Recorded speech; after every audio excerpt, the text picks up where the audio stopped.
Hello student, আমি তোমাদের Indranil sir. আজ আমি তোমাদের সাথে ক্লাস 10-এর বায়োলজির বা লাইফ সায়েন্সের একটি গুরুত্বপূর্ণ টপিক বংশগতিবিদ্যার এক সংকর জননের চেকার বোর্ড সম্পর্কে আলোচনা করব। বংশগতির এক সংকর জননের চেকার বোর্ড সম্পর্কে আলোচনা করব, যেটা তোমাদের পরীক্ষায় খুবই কাজে লাগবে। এবং এই ভিডিওটা তোমরা যদি শেষ পর্যন্ত দেখো তাহলে চেকার বোর্ড সম্পর্কে তোমাদের আর কোনো ডাউট থাকবে না। দেখো, বংশগতির মেন্ডেলের এক সংকর জননের চেকার বোর্ড করব আমরা।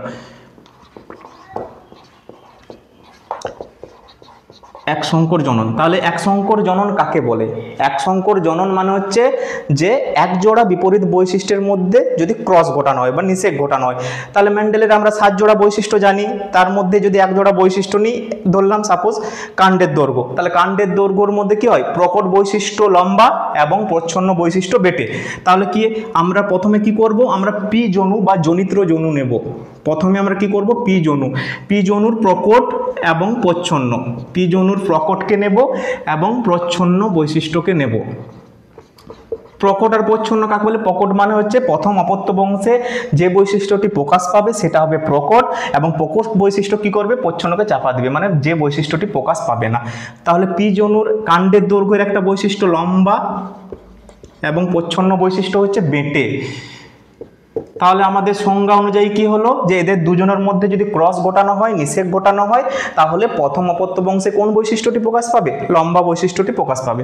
তাহলে প্রকটকে নিলাম লম্বা, লম্বা হচ্ছে গ্যামেট হচ্ছে বড়টি বড়টি, এবং প্রচ্ছন্নর গ্যামেট হচ্ছে বেটের গ্যামেট হচ্ছে ছোটটি ছোটটি। তাহলে এখান থেকে যেহেতু এগুলো হোমোজাইগাস প্রকট এবং এটা হচ্ছে হোমোজাইগাস প্রচ্ছন্ন, তাহলে এখান থেকে আমরা একটি করে গ্যামেট নেব, এখান থেকে একটি করে গ্যামেট নেব।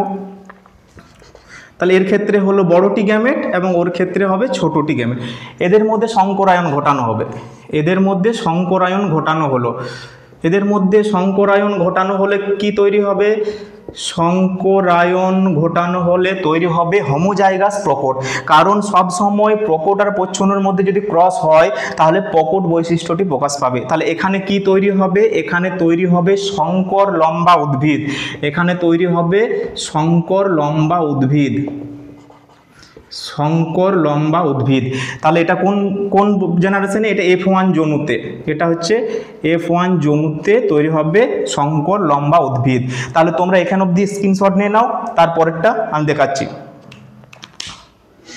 হয়ে গেছে স্ক্রিনশট নেওয়া? চলো,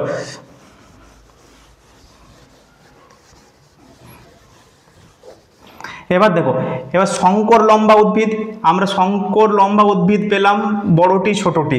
তাহলে এটা কি হবে? এটার মধ্যে এবারে স্বনিষেক ঘটানো হবে। তাহলে F1 হলো, এবারে F2 জনুর চেকার বোর্ড করব আমরা, F2 জনুর চেকার বোর্ড, F2 জনুর চেকার বোর্ড। তাহলে যেহেতু আমরা এক সংকর, তো এক সংকরের জন্য আমাদের কটা উদ্ভিদ তৈরি হবে? 4টা। তাহলে আমরা একটা চেকার বোর্ডের গ্রাফ টানবো।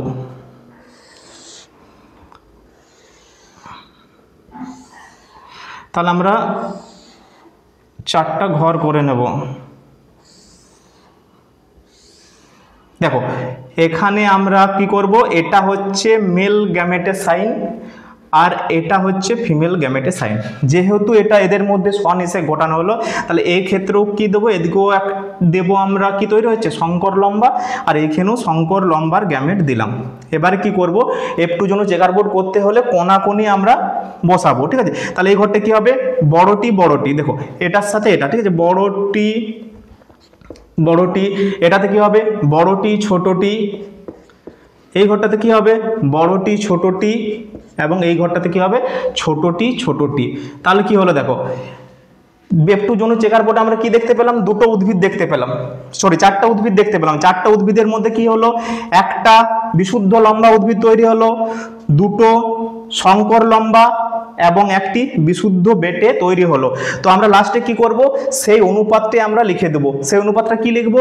দেখো, তাহলে যে আমরা কি লিখবো? ফার্স্টে বাইরে থেকে দেখতে কতগুলো গাছকে লম্বা লাগছে এবং কতগুলিকে বেটে লাগছে, সেই অনুপাতটা হবে ফিনোটাইপ অনুপাত। ফিনোটাইপ মানে হচ্ছে মরফোলজি, ঠিক আছে? ফিনোটাইপ মানে বাইরে থেকে দেখতে কতগুলো গাছকে লম্বা লাগছে এবং কতগুলোকে বেটে লাগছে। তাহলে ফিনোটাইপ অনুপাতের ক্ষেত্রে আমরা কি লিখবো?